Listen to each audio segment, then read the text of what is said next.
El golpe de Kupiansk contra Putin. Cómo los generales Dropati y Karsia engañaron al dictador ruso.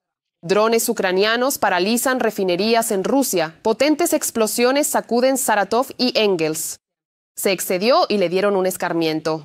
El ministro del ejército de EU, Dryskola, fue apartado de las negociaciones sobre Ucrania. Trump está dispuesto a ofrecer garantías de seguridad a Ucrania, pero con la condición de que las Fuerzas Armadas de Ucrania se retiren del Donbass. ¿Y qué respondió Zelensky a esto? ¿Y por qué Erdogan anuncia que la paz está cerca?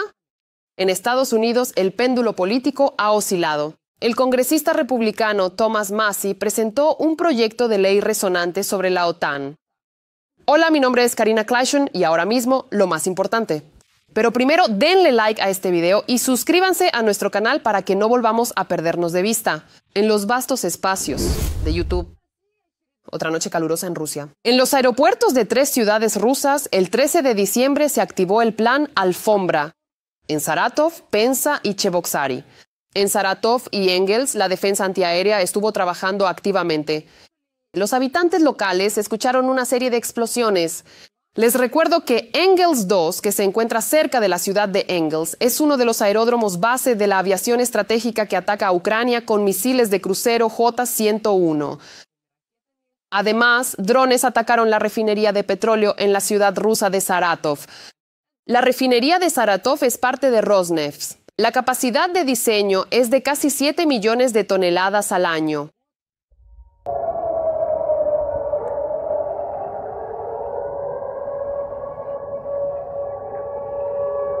Como resultado, se desató un incendio allí. También se produjeron potentes explosiones en Berdiansk, temporalmente ocupado. Se registraron varias explosiones en la zona de la estación de distribución de gas. Los residentes locales informan en las redes sociales que la explosión en la estación de distribución de gas ocurrió debido a una violación de las normas de seguridad al intentar eliminar las consecuencias del impacto. ¿Qué opinan? Otra vez, los ocupantes estaban fumando donde no debían. Leyendo los comentarios bajo los episodios anteriores, veo que muchos nos ven desde Kazajistán, Moldavia, Europa e incluso Estados Unidos. Nosotros, los ucranianos, estamos muy agradecidos por su apoyo y orgullosos de tener espectadores tan sensatos. Escriban también bajo este episodio de qué país nos ven y si en su país apoyan nuestra lucha contra el imperio del mal. Siempre leo sus comentarios con mucho gusto. Y mientras tanto continuamos, lo más interesante está por venir. Las tropas rusas en el cerco de la parte noroeste de Kupiansk están bajo control de Ucrania. Ayer, las fuerzas de defensa informaron sobre una contraofensiva relámpago en la región de Yarkov. Gracias. Los detalles de la exitosa operación a continuación en el reportaje. Putin invitó a periodistas a Kupiansk, pero quien llegó fue Zelensky. Hoy la dirección de Kupiansk. Nuestros soldados que aquí logran resultados para Ucrania. A pesar de la declaración del dictador del Kremlin, Kupiansk está bajo control de Ucrania y nuestros militares continúan expulsando a los ocupantes de la ciudad. Como resultado de la exitosa operación, las fuerzas de defensa de Ucrania lograron asegurar toda la periferia noroeste de la ciudad. Gracias. Se logró limpiar de rusos. El enemigo fue completamente eliminado en la periferia noroeste, es decir, aquellos grupos que se infiltraron en la zona boscosa, cuya tarea era encontrar nuestra artillería, localizar nuestras posiciones de despegue y tomar el control de la logística, fueron eliminados por las fuerzas de defensa. Según informa Cartilla, los restos del enemigo en Kupiansk están rodeados. Se trata de 200 ocupantes. Durante los combates fueron liberados Kondrashovka, Radkovka y sus alrededores, así como varios barrios del norte de Kupiansk. Ahora lo principal es cómo las Fuerzas Armadas de Ucrania lograron llevar a cabo con éxito una operación. El comandante del regimiento Aquiles, Yuri Fedorenko, cuya unidad lleva a cabo misiones de combate en la zona de Kupiansk, cuenta que la operación duró medio año. Nuestros militares primero detuvieron el avance del enemigo en esa dirección y luego comenzaron a expulsar a las fuerzas rusas. La campaña de Kupiansk ya lleva más de un año. Y debemos constatar que hace poco más de medio año, el enemigo tuvo un éxito parcial. Logró llegar a la periferia norte de Kupiansk, logró rodear la ciudad por el flanco, infiltrarse en la zona boscosa en la periferia noroeste de la ciudad de Kupiansk e infiltrarse en la propia ciudad. Lo importante es que ninguno de los barrios o distritos de la orilla derecha de Kupiansk. El enemigo nunca logró tomar el control total, pero infiltró una cantidad significativa de su personal y de grupos de reconocimiento y sabotaje. Paralelamente, El enemigo ejercía una presión activa en la cabeza de puente de la orilla izquierda. Al enemigo se le asignó la tarea de tomar Kupiansk-Levoberezhny y Kupiansk-Uzlovoy antes del 1 de noviembre de 2024. Sin embargo, las distintas formaciones militares de las Fuerzas Armadas de Ucrania, las fuerzas de defensa en general y las unidades de fuerzas especiales están contrarrestando activamente las acciones del enemigo en la cabeza de puente de la orilla izquierda. Los rusos realmente ejercieron una presión constante en la zona de Kupiansk para poder entrar en la ciudad. Los ocupantes incluso utilizaron un gasoducto. En Rusia creían tanto que esa presión sería suficiente, que terminaron engañándose a sí mismos. Y en el Kremlin ocurrió otro episodio más en 3 días. La agrupación oeste liberó la ciudad de Kupiansk. Es decir, todo terminaron por completo.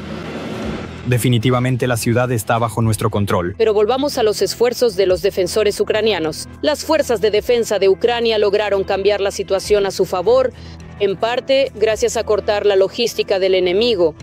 Como resultado, según el experto militar político y militar de las Fuerzas de Defensa Territorial de las Fuerzas Armadas de Ucrania, Oleksandr Musillenko, los ocupantes se quedaron sin reservas.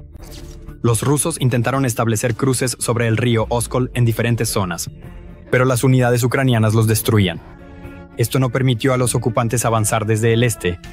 El enemigo intentó restablecerlos y tuvo algunos éxitos, pero luego, de nuevo, fue cortado. Fedorenko también confirma el corte de las rutas de los ocupantes a través del río Oskol. El suministro logístico para aquellos del enemigo que estaban y están en Kupiansk comenzó a ser realizado por el enemigo por vía aérea mediante el uso de sus drones. A su vez, el enemigo en esa dirección intentó sistemáticamente destruir también nuestra logística. Este es un desafío muy complejo para las fuerzas de defensa, porque para abastecer a su agrupación de tropas, las fuerzas de defensa deben garantizar la logística, el suministro de municiones, la entrega de provisiones, realizar la evacuación médica y todas las actividades relacionadas con el mantenimiento de las posiciones de combate y el apoyo logístico de los puntos de apoyo. Actualmente hay una cierta cantidad de cruces. No lo voy a especificar, del margen derecho al margen izquierdo, constantemente atacados por el enemigo. Hay días en los que caen hasta 50 bombas aéreas guiadas en la zona de los cruces, además de los ataques de las alas de combate enemigas, drones con fibra óptica, y el enemigo también utiliza armamento de misiles. En este caso, es especialmente importante destacar el trabajo de las tropas de ingenieros y otras unidades estructurales de las fuerzas de defensa, que cumplen tareas de protección, defensa de esos mismos cruces y su restauración después de que el enemigo les inflige ataques masivos de fuego. La operación continúa ya que los soldados rusos aún se encuentran en la parte central de la ciudad. Las fuerzas de defensa continúan localizándolos y eliminándolos. Rusos sufren grandes bajas por trabajo coordinado, Segundo Cuerpo Guardia Nacional, Cartilla, Fuerzas Armadas, Inteligencia, Operaciones Especiales, Seguridad Alfa, KORD, Policía Militar y Grupo Táctico Kupiansk. En total, del 22 de septiembre al 12 de diciembre se han eliminado 1.027 militares rusos. 291 resultaron heridos y 13 fueron capturados. Más de 200 ocupantes fueron acordonados en la ciudad. Todos sus intentos de romper la defensa son repelidos. Kupiansk está bajo control de fuego de las fuerzas de defensa. El acceso terrestre del enemigo está completamente bloqueado. La operación se llevó a cabo bajo control directo del comandante en jefe de las Fuerzas Armadas de Ucrania, Sirsky, y el comandante de la ONG Pivnenko. Al mismo tiempo, Nikolaevsky Vanek y el periodista de Radio Liberty, Yegor Loginov, escriben que la operación Kupin fue concebida, planeada y ejecutada por el comandante del Grupo de Fuerzas Conjuntas, el mayor general Mikhailo Dropati. Sin reservas adicionales, fuerzas y recursos existentes. Contra un oponente superior en casi todos los componentes. Dropati, que fue trasladado apresuradamente a la región de Kharkov en mayo de 2024 para detener el avance del ejército ruso desde la dirección de Vovchansk, y se detuvo. Lideró la destitución de la región de Kherson en 2022. Y otro detalle curioso, o mejor dicho, motivo de histeria entre los propagandistas rusos. Zelensky, al visitar a los militares ucranianos en la dirección de Kupiansk, estuvo a poco más de 1 kilómetro de la posición rusa y a 500 metros de la zona gris, donde continúan los combates. ¿Cuál es la situación de seguridad allí?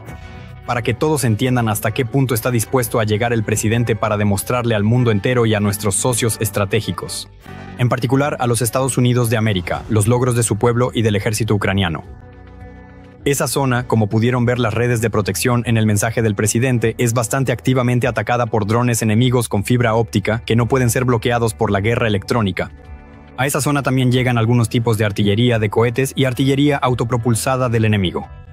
Es decir, esto demuestra la confianza ilimitada del comandante supremo, el comandante en jefe, en las fuerzas de defensa, y la enorme capacidad de las fuerzas de defensa para brindarle al presidente la oportunidad de mostrarle al mundo entero la situación real. Así que las fuerzas de defensa ucranianas, una vez más, redujeron a cero la presión mediática del Kremlin, dejando en evidencia a Putin, ya sea como un mentiroso o como un tonto. Por mi parte, no dejo de admirar el coraje y el heroísmo de los soldados ucranianos. Ellos mantienen el frente y resisten a una enorme horda que los supera ampliamente en número. Por eso los invito a apoyar a las Fuerzas Armadas de Ucrania y si no tienen la posibilidad de hacerlo económicamente, escríbanles palabras de apoyo en los comentarios. Y mientras aún se discute el acuerdo de paz, un poco más de concreción y garantías de seguridad para Ucrania. En Alemania se está preparando el trabajo de un grupo de defensa para garantizar la seguridad.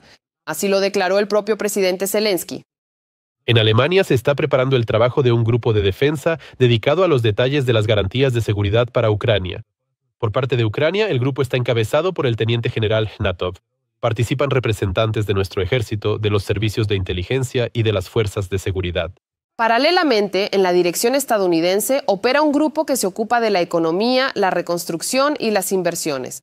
Zelensky subrayó que por parte de Ucrania aquí trabajan funcionarios. Dirigido por la primera ministra Yulia Sviridenko, el viceprimer ministro Taras Kachka y el ministro Alexei Sobolev. La administración Trump proporcionará a Ucrania garantías OTAN artículo 5 si Ucrania retira tropas del Donbass. Y, por cierto, sobre los estados, el medio Axios publica un material que, estoy convencida, para decirlo suavemente, los sorprenderá.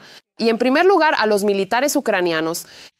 Ucrania entregó a Washington su propia versión del plan de paz, en la que rechaza la retirada de tropas del Donbass y la renuncia a ingresar en la OTAN. Así lo informa The New York Times. Según el medio, el plan de Zelensky fue preparado tras consultar con líderes europeos. Ucrania eliminó de la versión inicial del plan de Trump los puntos que considera sus líneas rojas. En particular, Kiev insiste en mantener el control sobre los territorios orientales y no está de acuerdo en renunciar a su rumbo hacia la OTAN. El medio señala que tales condiciones difícilmente satisfarán a Rusia. Como informa otro medio, The Wall Street Journal, el representante especial de Trump, Steve Witkoff, mantendrá una reunión decisiva con Zelensky y líderes europeos este fin de semana. Esta reunión es de suma importancia, ya que la Casa Blanca busca alcanzar un acuerdo para poner fin a la guerra con Rusia antes de que termine el año. Al mismo tiempo, fuentes del medio informan que en el plan de paz propuesto aún persisten serias discrepancias. En primer lugar, se refieren a la cuestión territorial, que sigue siendo una de las más difíciles en las negociaciones. Y por cierto, sobre el propio proceso de negociación. Así que, como era de esperar, el Kremlin criticó la idea de un alto el fuego. El portavoz de Putin, Dmitry Peskov, declaró que un alto el fuego en Ucrania sería un engaño y una manipulación, y que lo que se necesita es una paz duradera. Resulta extraño escuchar declaraciones de Rusia sobre la paz después de nuevos bombardeos, pero mentir es algo normal para ellos. La paz en Ucrania debe estar garantizada con garantías sólidas. Y si Ucrania necesita un alto el fuego para celebrar un referéndum territorial, bajo ese pretexto no se permitirá. Dmitry Peskov, secretario de prensa del presidente de Rusia. Es curioso escuchar esto de los rusos, sabiendo su afición por los referéndums, o más bien por los referéndums ilegales en el territorio de otro estado soberano. Pero mientras en Rusia siguen diciendo disparates, algo más interesante está ocurriendo en Estados Unidos. El ministro del Ejército de EEUS, Driscoll, fue apartado de las negociaciones sobre Ucrania. Así lo informa el medio The Telegraph. Según los periodistas, Driscoll fue apartado de las negociaciones por el cada vez más paranoico ministro de Defensa, Hexed. Esto se hizo después de que el ministro del Ejército excediera su autoridad durante las negociaciones. Se esforzó demasiado y le pusieron un alto. No se dieron declaraciones más concretas en el artículo, sin embargo, ya está claro que por parte de Estados Unidos no todo es tan sencillo en lo que respecta a las negociaciones y el plan de paz. Mientras tanto, Rusia atacó Odessa con misiles Kinzhal por primera vez desde el inicio de la invasión a gran escala. En la noche del 13 de diciembre, la ciudad portuaria fue objeto de un ataque masivo y combinado del enemigo. Los rusos atacaron Odessa y la región con drones y misiles balísticos. En gran parte de la ciudad se fue la luz. También surgieron problemas con el suministro de agua. Las autoridades informan sobre daños a instalaciones civiles, así como a la infraestructura energética e industrial. Anteriormente, el 12 de diciembre, como resultado de un ataque ruso al puerto de Chornomorsk, resultó dañado un buque de una compañía turca. Declaración del ministerio, y así también este año en Kiev. Ankara considera este tipo de ataque como una prueba de que la guerra se extiende más allá de la tierra y amenaza la seguridad de la navegación en toda la región. Al mismo tiempo, según informa la agencia estatal turca Anadolu, el presidente de Turquía, Recep Tayyip Erdogan, durante una reunión con Putin, instó al dictador ruso a aceptar un alto el fuego limitado. Señaló que la implementación de un alto el fuego limitado, dirigido principalmente a instalaciones energéticas y puertos, podría ser beneficiosa. Erdogan también informó que discutió con el dictador Putin la guerra de Rusia contra Ucrania y, en particular, la contribución que Turquía puede hacer a los esfuerzos de paz. Según él, tanto Moscú como Ankara valoran positivamente el diálogo iniciado por Trump.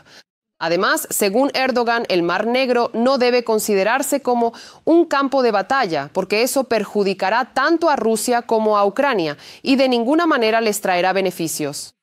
Y ya después de la reunión con el líder ruso, Erdogan declaró que la paz no está lejos. Así lo dijo el líder turco a los periodistas en el avión de regreso a Turquía tras su visita a Aşgabat. La paz no está lejos, lo vemos. Todo lo que necesitamos hacer es volver a encaminar nuestro rumbo hacia donde está la paz. ¿Será que ahora Rusia dejará de atacar los puertos? ¿Y usted qué piensa? ¿Por qué Erdogan está tan seguro de que la paz no está lejos? Un ex asesor de Trump está ayudando a la petrolera rusa Lukoil con la venta de activos internacionales. Así lo informa Político. El gigante petrolero ruso Lukoil, que está bajo sanciones de Estados Unidos, contrató a Brian Lanza para que dirigiera las relaciones con los medios durante las campañas electorales de Donald Trump para ayudar a encontrar un comprador para sus activos internacionales. Lanza y su firma comenzaron a trabajar para Lukoil en las últimas semanas y ya han logrado resultados. Lograron que el Departamento del Tesoro de EU extendiera el plazo para la venta de los activos del 13 de diciembre al 17 de enero. La publicación señala que Lanza no está obligado a registrarse como agente extranjero, ya que el trabajo de consultor para la división internacional de la empresa no se considera una actividad política ni en interés de un Estado extranjero. El propio Lanza se negó a comentar la información. Lukoil y la empresa tampoco respondieron a las solicitudes del medio. ¿Qué opinan ustedes sobre esta información? Escriban, no se contengan en los comentarios. La nueva estrategia de Trump propone dividir las esferas de influencia en lugar de la tradicional contención de China y Rusia por parte de Estados Unidos. Así lo informa Axios. Como señala la publicación en la nueva estrategia de seguridad nacional, la Casa Blanca declara que los asuntos de otros países solo conciernen a Washington si existe una amenaza directa a los intereses de Estados Unidos.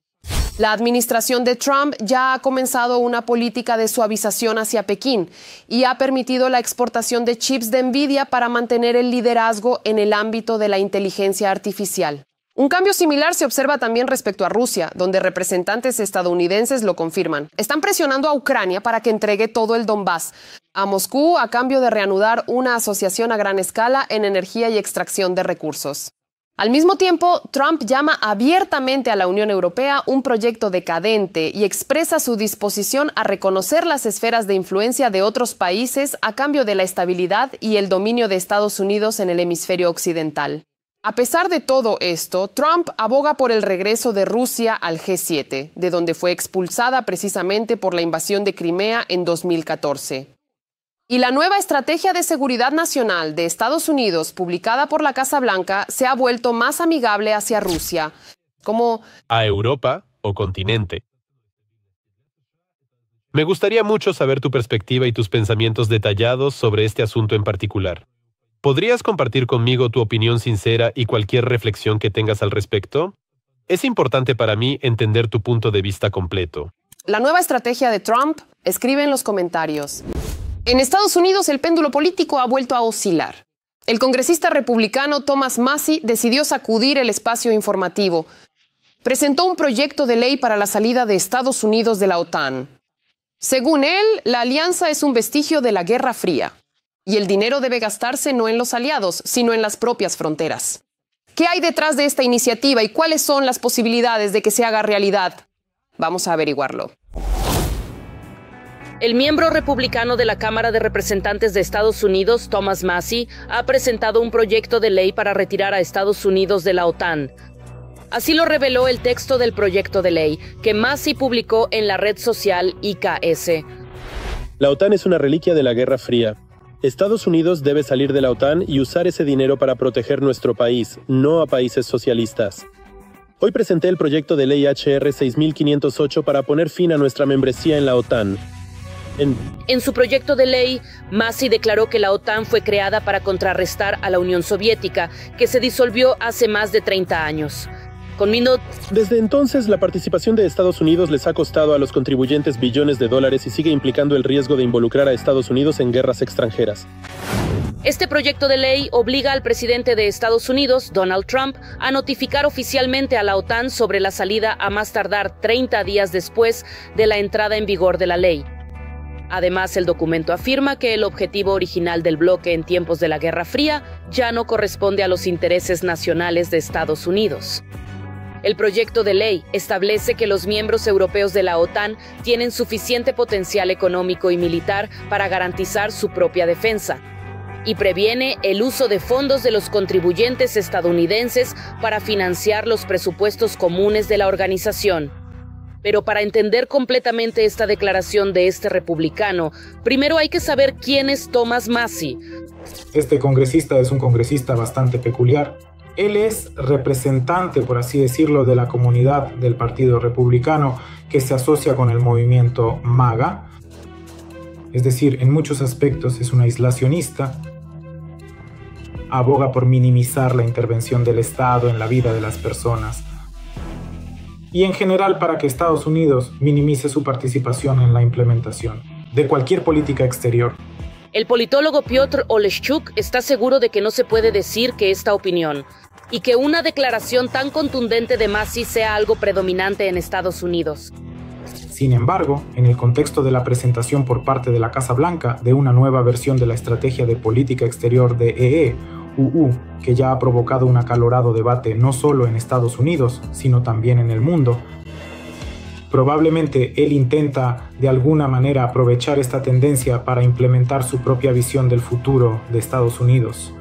La agencia Reuters, citando fuentes, informa que la semana pasada se celebró en Washington una reunión entre funcionarios del Pentágono, responsables de la política de la OTAN, y varias delegaciones europeas. Durante las negociaciones, Washington no anunció planes para salir de la alianza, pero quiere que Europa asuma la mayoría de las capacidades convencionales de defensa de la OTAN, desde la inteligencia hasta los misiles. El plazo fijado por los estadounidenses es el año 2027. Transferir esta carga de Estados Unidos a los miembros europeos de la Organización del Tratado del Atlántico Norte cambiará radicalmente la forma en que Estados Unidos, uno de los fundadores de la alianza de posguerra, coopera con sus socios militares más importantes.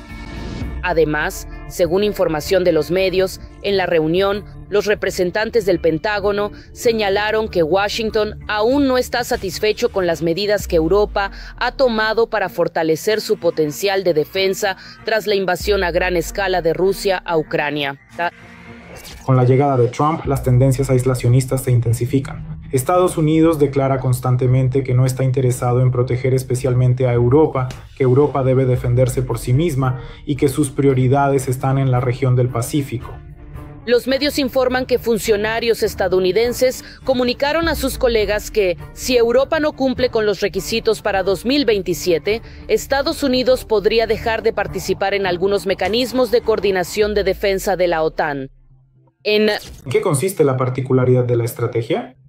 Aunque la estrategia no contempla directamente la salida de Estados Unidos de la OTAN, allí queda claro que se trata de que Estados Unidos reducirá su participación en los programas de la OTAN y que los europeos deben hacerlo por sí mismos.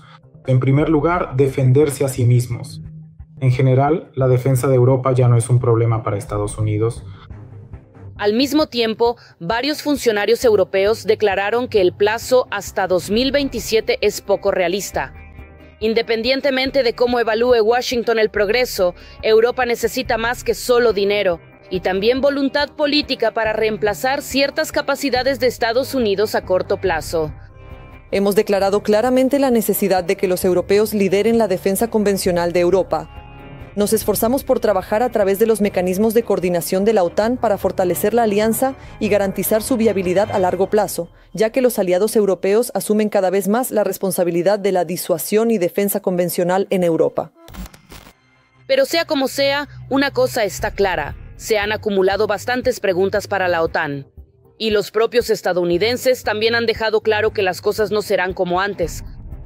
Por ahora, el Congreso no está listo para votar la salida de Estados Unidos de la OTAN. Sin embargo, esto es un claro indicador de las tendencias que se observan en la política estadounidense.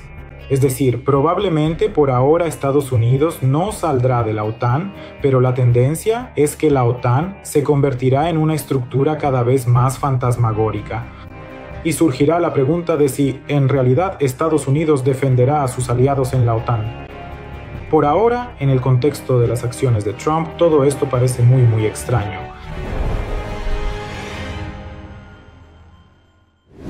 Astuto. Orbán busca maneras de mantenerse en el poder incluso si pierde las elecciones de abril.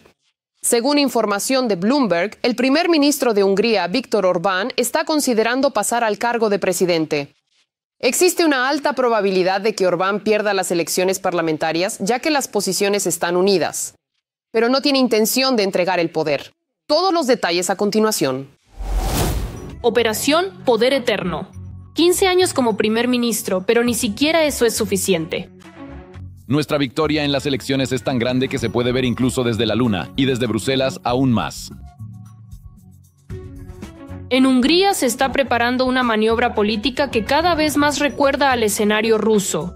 Viktor Orbán es candidato a desempeñar el papel de un segundo Putin dentro de la UE. Aquí hay algo, en mi opinión, bastante delicado. No se puede decir que Orbán no pueda, ¿sabe? Ser absolutamente prorruso. Él debe ser prohúngaro. Y de hecho no es casualidad que su popularidad esté cayendo, porque hoy en día es demasiado prorruso. Y en este sentido, cuando Orbán caiga completamente bajo la influencia de Moscú, esto podría impulsar aún más la rueda de las protestas dentro del país. El momento decisivo serán las elecciones parlamentarias de 2026. Según las encuestas, el partido de Orbán podría perder por primera vez en muchos años. Y es precisamente aquí donde surge el plan de reescribir la Constitución y ocupar el cargo de presidente. La razón en esencia es una sola. Es el deseo de permanecer en el poder el mayor tiempo posible. ¿Para qué? Para poder robar la mayor cantidad de dinero posible. Y en realidad el simple hecho de mantenerse en el poder también resulta agradable. Es muy probable que el nuevo gobierno investigue aquellos, estoy segura, los crímenes penales que él y su entorno cometieron mientras estaban en el poder. En Hungría hoy en día hay una república parlamentaria. Las decisiones clave las toman los diputados y el gobierno.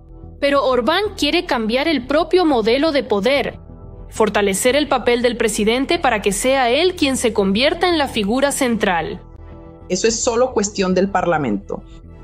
Por eso creo que Orbán puede intentar hacerlo. Por eso digo que las preguntas me surgen otras. ¿Qué hará Bruselas en esta situación y qué hará el pueblo? Orbán es un antiguo aliado político de Putin, por lo que la cuestión de si hay influencia o apoyo de Moscú en este proceso sigue abierta. ¿Qué significa puede? No es que vaya a estar involucrada, ya está completamente involucrada en este esquema, porque Orbán no puede comportarse así. Si no tiene un cálculo de dónde va a sacar el dinero, Por eso, por supuesto, habrá un mar de dinero ruso allí y estarán presentes todo tipo de tecnólogos políticos rusos, propagandistas y demás. Pero, ¿qué podría significar esto para la propia Hungría? Para Hungría, esto significará un fuerte agravamiento de las tensiones internas, contradicciones y posiblemente el surgimiento de protestas masivas que podrían convertirse en una revolución. Si las calificaciones bajan, eso significa que la posición de Orbán no le interesa a los húngaros. Si en Hungría prefieren otra postura y Orbán quiere imponerlo todo por la fuerza, bueno, esto no es Moscú, por así decirlo, y es poco probable que los húngaros estén dispuestos a tragarse todo eso. Un tema aparte es la relación de Budapest con Kiev. Ucrania no es un estado independiente. Ucrania no es un estado soberano. ¿Acaso ustedes mantienen a Ucrania? ¿Es Occidente quien la sostiene? Nosotros le damos armas a Ucrania. Ucrania no debe comportarse como un país soberano. El fortalecimiento del papel de Orbán también podría afectar a Ucrania. Por supuesto, esto afectará a Ucrania sin duda, porque cuanto más cae Orbán en los brazos del Kremlin, peor se pone la cosa. En consecuencia, ahora está empezando a promover la tesis de que, bueno, está claro que la paz debe lograrse a cualquier precio. Y dividir Ucrania. Orbán promoverá la agenda del Kremlin de dividir a Ucrania. En mi opinión, esto es obvio. No es la primera vez que Orbán plantea la cuestión de ampliar el papel del presidente. Durante los años en el poder ya ha revisado las reglas electorales. Y el 10 de diciembre, el Parlamento de Hungría incluso aprobó un proyecto de ley que en el futuro dificultará la destitución del presidente de su cargo. Sin embargo, oficialmente, el representante de Orbán calificó estas informaciones de falsas. Como en la historia con el Kremlin, siempre creemos en nuestros propios ojos y oídos. Por eso, si vemos que ya en el Parlamento se están promoviendo algunos proyectos de ley para complicar el proceso de destitución o algo por el estilo del presidente, y mañana habrá un aumento de las facultades presidenciales, está claro hacia dónde se dirige esto. Pero de nuevo, confiamos en las encuestas, entendemos que Orbán, lo más probable, perderá las elecciones de primavera, y por eso ya hoy está intentando hacer algo al respecto. La oficina del fiscal general de Ucrania presentó el 11 de diciembre ante el tribunal un acta de acusación que involucra al jefe de Chechenia, Ramzan Kadyrov. Se le sospecha de organizar la invasión a Ucrania y de ayudar al régimen ruso a desatar la guerra. En el reportaje contaremos los detalles. La oficina del fiscal general ha remitido oficialmente al tribunal el caso contra el jefe de Chechenia, Ramzan Kadyrov. La formulación de los cargos parece ambiciosa. Organizar una invasión, dirigir grupos armados ilegales, ayudar en una guerra de agresión, tortura, trato cruel a prisioneros. La lista es larga y a su manera indicativa. Pueblo de Ucrania, ¿hacia dónde miráis? Salgan y hagan oír su voz. Según la investigación, las formaciones subordinadas a Kadyrov, desde las unidades de la Guardia Nacional rusa hasta los llamados Akhmatovtsi, participaron activamente en los asaltos a ciudades ucranianas y en la represión de la resistencia de la población civil. Los fiscales ucranianos señalan que se trata de violaciones sistemáticas de las leyes y costumbres de la guerra. No se trata solo de batallas, sino también de la famosa seña de identidad de las unidades chechenas. Vídeos de heroísmo preeditados. Hola there. Nosotros... de Chechenia.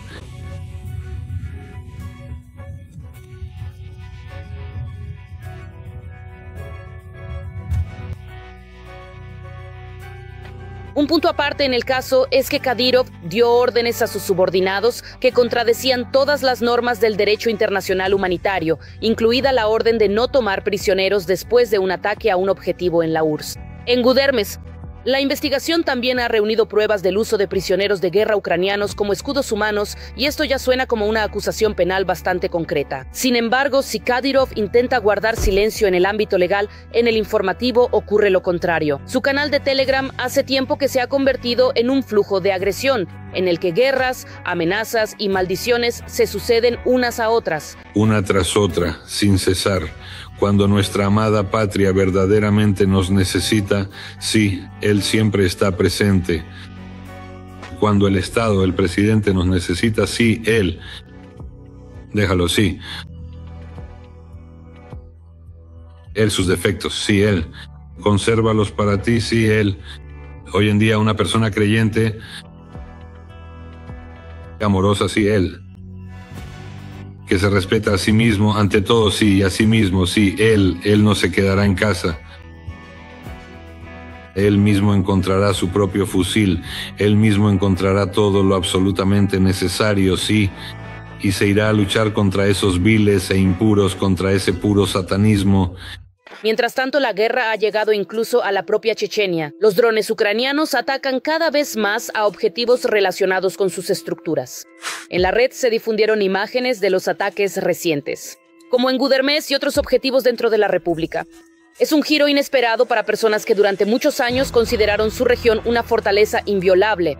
Mañana explosiva para Kadyrov. Drones ucranianos atravesaron defensa elogiada, atacaron torres élite Grozny City. Ataques simbólicamente alcanzaron oficinas, Consejo Seguridad y Fuerzas Seguridad. Segunda ofensiva exitosa semana.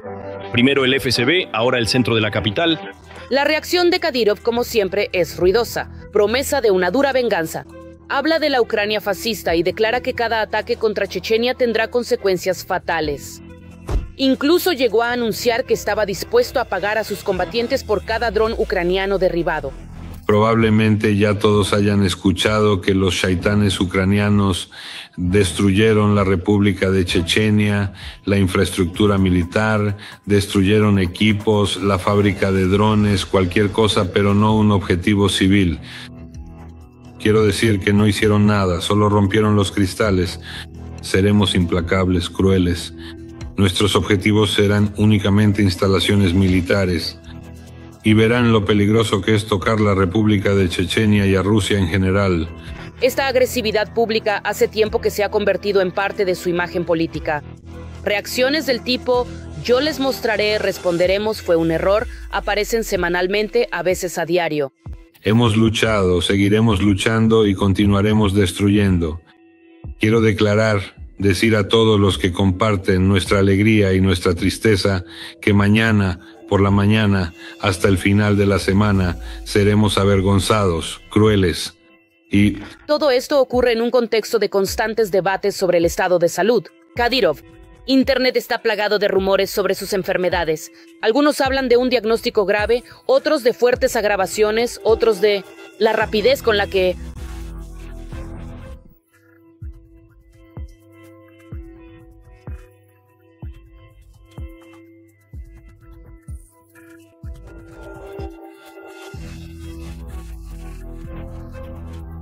Pero también... Por mucho que se vea el propio Kadyrov y sus videos, el tribunal se ocupará de los crímenes de guerra y de quienes los ordenaron, apoyaron, grabaron y publicaron en redes sociales acompañados de música.